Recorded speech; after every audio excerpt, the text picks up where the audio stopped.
mengambil data dari analisis kajian ini, kami menemukan maladministrasi, beberapa maladministrasi. Yang pertama, untuk status adanya maladministrasi tentang penyalahgunaan kewenangan, penyimpangan prosedur, dan diskriminasi yang dilakukan oleh penjabat pembuat SK dan pejabat yang membuat perjanjian kerja, di mana kita ketahui bahwa seharusnya yang membuat SK ini seharusnya PPK, tapi namun ada beberapa yang mengangkat tenaga honorer berdasarkan SK dari unit masing-masing atau dari kepala daerah setempat. Kemudian untuk perencanaan dan pengadaannya, kita menemukan adanya maladministrasi berupa penyimpangan prosedur oleh instansi dalam pengadaan tenaga honorer yang disebabkan tidak adanya standar norma prosedur dan kriteria dalam merekrut tenaga honorer. Untuk kondisi kerjanya, terjadinya maladministrasi pengabaian kewajiban hukum oleh pemerintah terhadap hak atas pekerjaan serta imbalan dan perlakuan yang adil dalam hubungan kerja. Terjadi kesenjangan antara ASN dengan tenaga honorer dalam kesejahteraannya maupun dalam hal yang lain, khususnya dalam kesejahteraan. Dan kesejahteraan dalam hal ini baik upah maupun jaminan kesehatan dan jaminan ketenagakerjaan, BPJS ketenagakerjaan. Kemudian untuk pengembangan kompetensi, kita menemukan maladministrasi berupa tindakan diskriminatif karena pemerintah tidak memberikan kesempatan yang sama bagi tenaga honorer di instansi. Seharusnya pengembangan kompetensi ini harapannya bisa diberikan hak yang sama baik bagi ASN maupun tenaga honorer di setiap instansi. Kemudian yang kelima, pasca kerja, kita menemukan maladministrasi pemerintah AB terhadap jaminan bagi kelayakan dalam aspek kesejahteraan dan hubungan pasca kerja.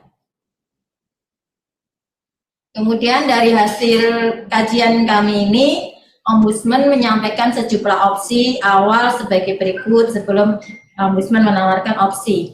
Opsi awal kami meliputi yang pertama yaitu mengalihkan tenaga honorer menjadi ASN sebagaimana Undang-Undang Nomor 5 Tahun 2014 tentang ASN, yaitu bahwa di Undang-Undang Nomor 5 Tahun 2014 bahwa jenis kepegawaian diakui adalah PNS dan P3K, sehingga diharapkannya segera merumuskan kebijakan afirmatif pengalihan secara administratif yang berupa pendataan, pemberkasan, verifikasi, dan validasi tenaga honorer ke ASN, baik melalui secara otomatis khususnya ya, karena ini kan untuk memenuhi amanat Undang-Undang ASN itu sendiri. Kemudian opsi yang selanjutnya, opsi kedua, memperlakukan tenaga honorer selayaknya karyawan sebagaimana Undang-Undang Nomor 13 Tahun 2003 tentang Ketenagakerjaan. Yang pertama, mengharapkan pemerintah yang terkait untuk merumuskan kebijakan pengupahan berdasarkan skala dan struktur upah, khususnya bagi tenaga honorer yang bekerja di atas 1 tahun, dan standar UMR di daerah yang bersangkutan untuk bagi tenaga honorer yang bekerja kurang dari 1 tahun. Jadi untuk yang bekerja di atas 1 tahun harapannya bisa mendapatkan gaji dengan skala dan struktur upah yang berlaku. Bila masih dalam waktu 1 tahun kurang 1 tahun, hendaknya minimal mendapatkan UMR setiap bagi tenaga honorer. Itu. Selanjutnya untuk yang kedua yaitu pemerintah sebagai pemberi kerja perlu memberikan perlindungan berupa jaminan sosial kesehatan maupun ketenagakerjaan kepada tenaga honorer sebagai peserta penerima upah. Harapannya tenaga honorer ini bisa mendapatkan BPJS ketenagakerjaan dan BPJS kesehatan sebagaimana amanat dari Undang-Undang Tenaga Kerja dan amanat dari Undang-Undang BPJS itu sendiri. Kemudian selanjutnya, bila memerlukan tenaga honorer selayaknya karyawan, pemerintah memberikan perhatian kelayakan dalam hubungan pasca kerja dengan membuat kebijakan terhadap pasca kerja yang berupa jaminan hari tua, jaminan pensiun, dan pesangon.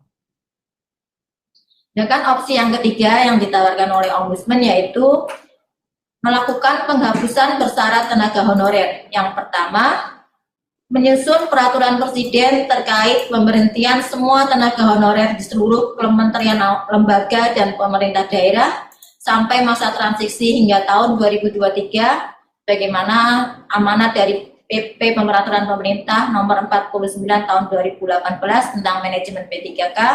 Diharapkannya tahun 2023 status tenaga honorer tidak kita temui lagi dan permasalahan tenaga honorer bisa selesai.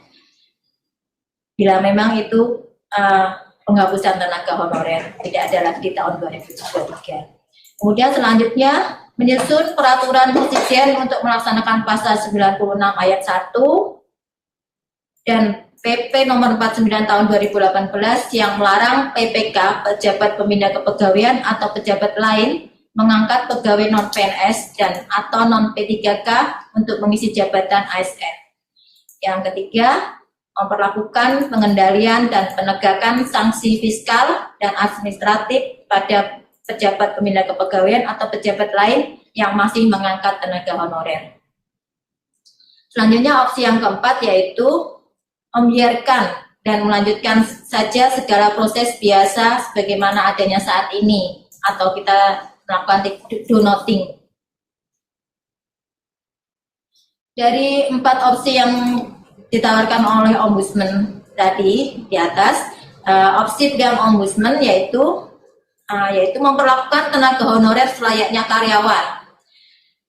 Ombudsman meminta kepada DPR RI agar merevisi Undang-Undang ASN untuk mengakomodir keberadaan tenaga honorer sebagai salah satu jenis pegawai pemerintah. Kemudian kepada pemerintah RI, yang pertama agar merumuskan kebijakan pengupahan berdasarkan skala dan struktur upah bagi tenaga honorer yang bekerja di atas 1 tahun dan standar UMR di daerah yang bersangkutan bagi tenaga honorer yang bekerja kurang dari 1 tahun. Yang kedua, pemerintah sebagai pemberi kerja perlu memberikan perlindungan berupa jaminan sosial kesehatan maupun ketenaga kerjaan kepada tenaga honorer sebagai peserta penerima upah atau PPU yang sebagaimana amanat Undang-Undang BPJS. Yang ketiga adalah memberikan perhatian kelayakan dalam hubungan pasca kerja dengan membuat kebijakan terhadap pasca kerja yang berupa jaminan hari tua, jaminan pensiun, dan pesangon. Berikut tadi telah kami sampaikan paparan. Bila dari Bapak Ibu peserta audien yang ada pertanyaan, silakan disampaikan, akan kami jawab sesuai waktu yang tersedia.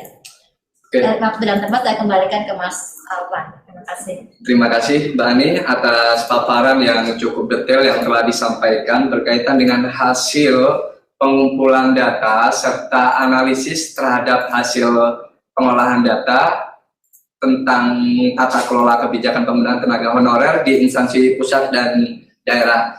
Dari beberapa insight, pandangan umum, highlight, serta paparan materi yang telah disampaikan oleh Mbak Ani, saya rangkum terlebih dahulu bahwasannya memang yang pertama, masalah tenaga honorer ini juga menjadi isu yang dibahas dan menjadi item juga yang akan menjadi pembahasan dalam prolegnas. Ya.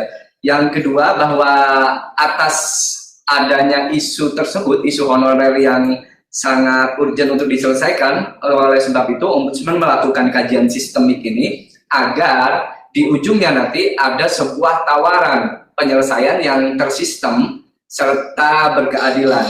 Yang selanjutnya, fakta di lapangan menunjukkan bahwasannya yang pertama, SDM ASN yang ada di pusat maupun di daerah ternyata secara kuantitas belum mencukupi.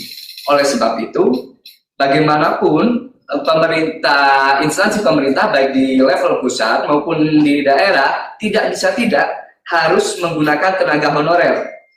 Yang selanjutnya, bahwasannya dalam penggunaan tenaga honorer baik di level pusat maupun di daerah ternyata terdapat bentuk tindakan-tindakan maladministratif. Nah, tindakan-tindakan maladministratif yang terjadi itu bentuknya terdiri dari 5 komponen utama. Tindakan maladministrasi dalam penggunaan tenaga honorer itu terjadi dalam hal yang pertama statusnya, yang kedua perencanaan dan pengadaannya, yang ketiga kondisi kerja, yang keempat pengembangan kompetensi, dan yang terakhir yaitu pasca kerja. Dari kelima komponen operasional tata kelola tenaga honorer yang ada bentuk maladministrasinya tersebut, ternyata sumber utamanya yaitu karena banyak peraturan-peraturan yang itu diabaikan oleh PPK-PPK atau oleh pejabat-pejabat baik itu di instansi pusat dan di daerah melakukan pelanggaran seperti terkait pengabaian terhadap PP 49 tahun 2018, pengabaian terhadap Undang-Undang BPJS, pengabaian terhadap juga Inpres ya, Inpres 2 tahun 2021 terkait kewajiban untuk penyelenggaraan jaminan sosial untuk tenaga kerja non PNS di instansi pemerintahan.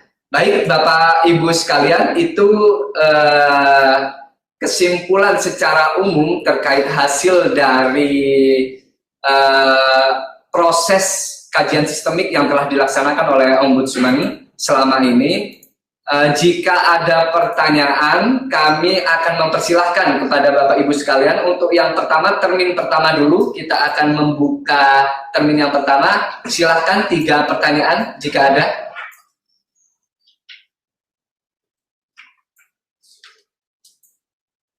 Oke, kita lihat dulu di sini. Oke. Di sini ada 1 pertanyaan. Yang pertama dari Wismalyandi, ya, dari Bapak Wismalyandi. Pertanyaannya, adakah dasar hukum bagi PPK mengangkat tenaga honorer saat ini dengan alasan-alasan tertentu? Oke, pertanyaan dari Bapak Wisma pada intinya, di mana sih PPK itu diberikan wewenang untuk mengangkat tenaga honorer baik itu di instansi pusat maupun di daerah. Silakan untuk dijawab mungkin Mbak Ani. Ya. Terima kasih Pak Wismalyandi untuk pertanyaannya yang cukup menarik ini, cukup bagus bahwa PPK bisa mengangkat tenaga honorer. Ini kita bisa membaca di PP 49 tahun 2018 tentang manajemen P3K, Pak. Di situ untuk alasan-alasan tertentunya juga kita juga bisa melihat di Undang-Undang ASN. Untuk pasalnya nanti kalau nggak salah di pasal saya cari ya Pak. Intinya di Undang-Undang ASN Pak, dan di Undang-Undang di PP 49 tahun 2018 itu menyebutkan bahwa PP yang bisa mengangkat tenaga honorer nggak ada Pak, hanya PPK tidak bisa mengangkat tenaga honorer. Yang bisa mengangkat ASN itu P3K. Di sini nggak ada alasan yang jelasnya Pak, tapi Pak bisa membaca kembali di Undang-Undang ASN dan di PP 49 tahun 2018 tentang manajemen P3K. Begitu Pak kurang lebihnya Pak. Pada intinya untuk Pak Wismalyandi, pada dasarnya memang untuk pengangkatan tenaga honorer semenjak diterbitkannya PP 49 tahun 2018 itu sudah tidak boleh sebenarnya ada pengangkatan kembali.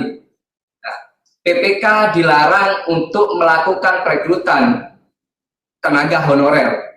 Nah, itu sebenarnya sudah digarisbawahi dalam PP tersebut, sudah dijelaskan bahwasanya pengangkatan tenaga honorer itu sudah tidak diperbolehkan. Maka pertanyaan selanjutnya, bagaimana dong status hukumnya dari tenaga honorer dan bagaimana tindakan pemberian sanksi jika terdapat PPK yang masih melakukan pengangkatan? Nah, ini yang menjadi apa istilahnya masalah yang selama ini belum bisa diselesaikan.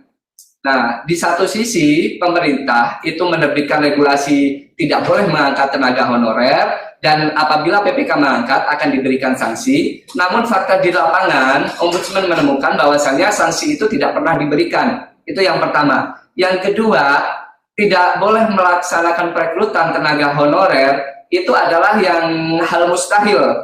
Karena mengapa? Karena selama ini SDM ASN secara kuantitas itu tidak mencukupi, baik itu di pusat maupun di daerah.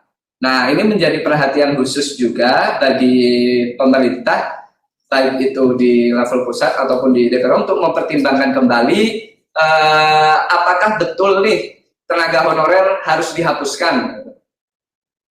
Itu Pak intinya. Mungkin ada tanggapan atau penambahan dari Mas Iwan dari asisten K6, jika ada, atau mungkin cukup.